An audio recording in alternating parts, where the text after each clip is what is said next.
Blagoslovljen Bog Izraelov. Znači, ovaj puta se radi o zvuku.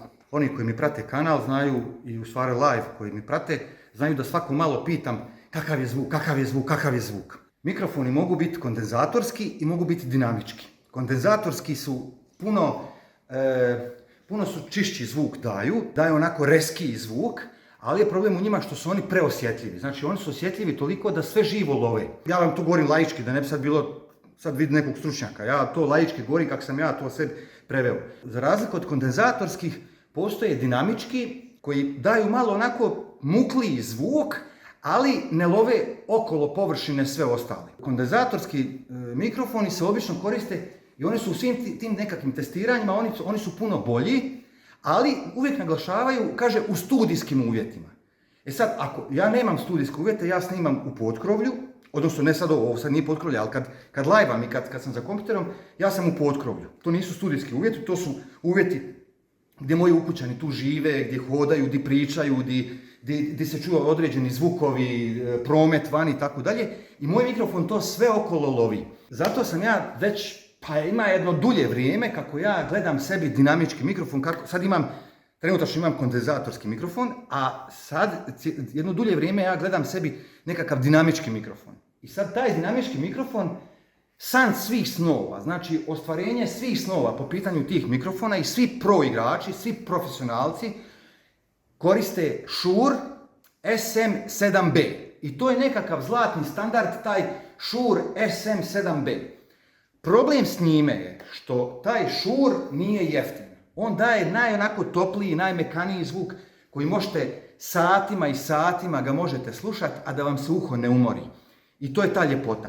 Problem u tome svemu je što taj Shure SM7B, što on košta oko 400 eura, uz njega mora doći nekakav interfejs od nekakvih 150 eura, to je znači već 550 eura, i uz njega mora doći taj nekakav cloud lifter, s obzirom da je on jako tih, koji će ga pojačavati, koji još 150 eura, to da ste vi došli tu nekakvih 700 eura, niste se ni okrenuli, već ste na nekakvih 700 eura. I sad 700 eura dati za zvuk, za ovako mali kanal je smiješno. To mogu raditi ovi pro igrači, ali ja ne. Ali uglavnom u mome srcu ostala nekakva uvijek želja, jednog dana kad mali naraste će sebi kupiti Shure SM7B. Kad sam ja gledao taj Shure SM7B, znači nisam ga planirao kupiti, nego samo onako odeš, malo gledaš to, čisto da ti želja se mine, onako, gledaš, ko kad odeš u dućan, gledaš, neš ništa kupiti, ali gledaš. I naletim na Shure SM57, I SM57 košta 100 eura, to je dinamički mikrofon, i kažu ljudi da se on može napraviti kao da on zamjenjuje taj skupi Shure SM7B, jel? Naravno da on ne može zamijeniti SM7B, ne možeš se ništa mjeriti sa Shureom SM7B, ali kažu taj SM57, taj Shure, sad sam vas možda spetljao, ali uglavnom taj jeftiniji, taj mikrofon, uglavnom njega profesionalci također koriste i to je tehnologija stara nekakvih 60-ak godina. Uglavnom, 60 godina taj postoji, taj Shure, i kažu da se može s njime postići otprilike zvuk vrlo sličan ovome skupome zvuku. Ja govorim ono što sam čuo prije. Uglavnom, ja sam sebi naručio Shure SM57 i to preko Thomana, thoman.de. I sad ja sam sebi uzeo tu kompletnu sad konfiguraciju, sam ja sebi uzeo. Sad ću vam ja pokazati što sam ja to sve sebi uzeo. Znači, to je taj Shure SM57. Znači, Shure SM57. To je taj dinamički mikrofon koji, za njega, inače taj mikrofon, čisto da znate, taj mikrofon koristi Bijela kuća.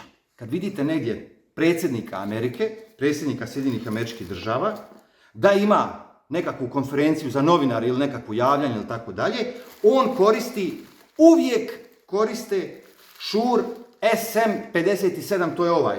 I sad ja onako se vrtim po glavi, ako oni koriste ovaj, to je taj Shure SM57, vidite ga.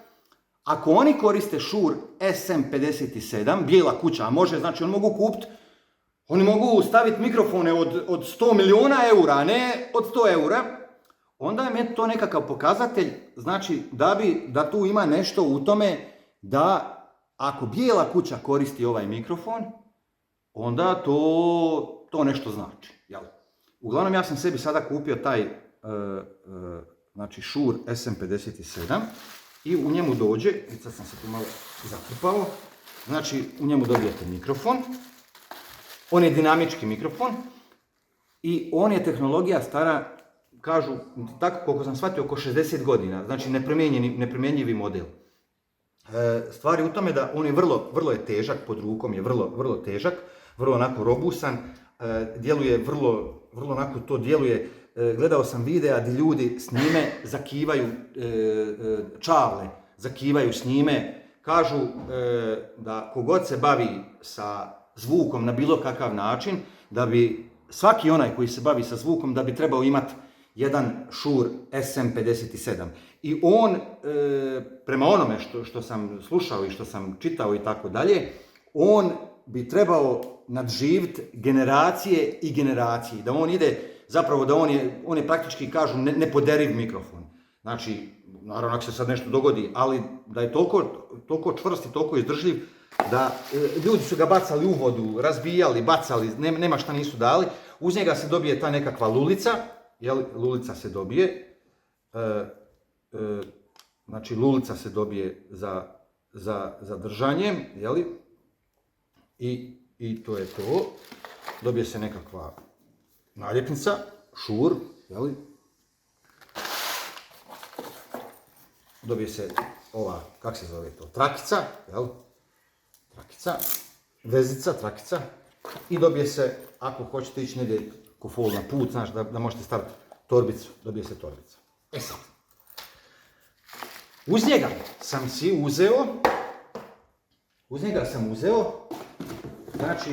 uzeo sam, da bi se, s obzirom da on nema gore windscreena, nema tog pop-up filtera, kad se priča, čuje se ono prtna, prvo, ono, čuje se oni p zvukovi, inače on je mikrofon za instrumente. Znači, jako puno pjesama koje čujete sada i velikih hitova i evergreena i tako dalje su snimani upravo s ovim mikrofonom. To je stvarno profesionalni mikrofon i odabir je velikog broja profesionalnih glazbenika je on odabir. I on je baš primarno napravljen kao mikrofon za instrumente, znači instrument. Ali uz njega se može nabaviti taj nekakav pop-up filter, koji ja ne znam kako bi ga otvorio, ali nekako se to bi trebalo dati otvoriti. Vidimo.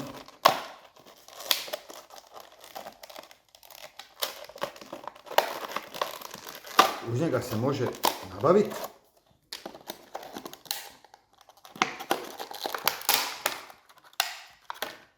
dobije se taj windscreen i njegov naziv je A2WS Black. A2WS, jel? Se dobije i on se onda natakne ovdje, jel, natakne se, tu se, i tu ima jedan vijak koji sad ja nemam vijaka nikakvog da ga stavim, ali nema veze, on se stavi tu, vidite kako sad to lijepo izgleda. Znači, i on s time, on postiže da sa ovom spužvicom, to je sa ovim windscreenom, bi on trebao dobivati zvuk vrlo sličan onome skupome SM7B. Jel? I ovaj windscreen, on košta negdje oko 20 eura košta.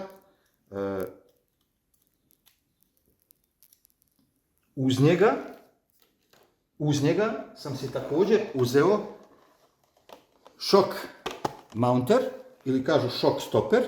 To vam je ono kad udarite u mikrofon, znači kad negdje udarite, pa se onda čuje ono bam, jel? Znači da se to ne bi čulo, sam tu sebi nabavio, znači shock stopper, jel? Koji je, njegova oznaka je A55M, jel? I on je ujedno i držač, on je znači shock mounter, koji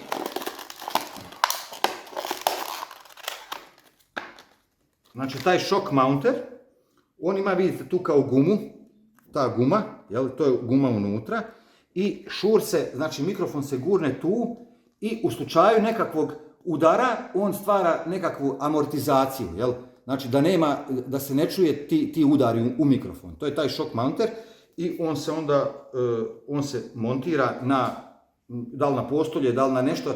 Ja ću gore, imam onaj Rodeov, onu ruku, pa ću na njega to montirati i uglavnom to onda stoji i evo vidite sad kako to izgleda, ovako, evo vidite kako sad izgleda taj mikrofon i sad će to tako će mi biti mikrofon koji ću ja govoriti ovako bla bla bla bla bla bla bla bla i sad vidit ćemo kakav će biti zvuk i nadam se da će biti zvuk puno bolji nego što je sada, jer moj rođak koji se profesionalno bavi zvukom, on mi je rekao, svi preferiraju, uglavnom u zadnje vrijeme svi preferiraju ove kao moderne reske zvukove, ali to može funkcionirati nekoliko minuta, ali kada treba nešto dugotrajno slušati, da se uho ne bi umaralo, mora biti dobar zvuk i mekan zvuk da je ugodan.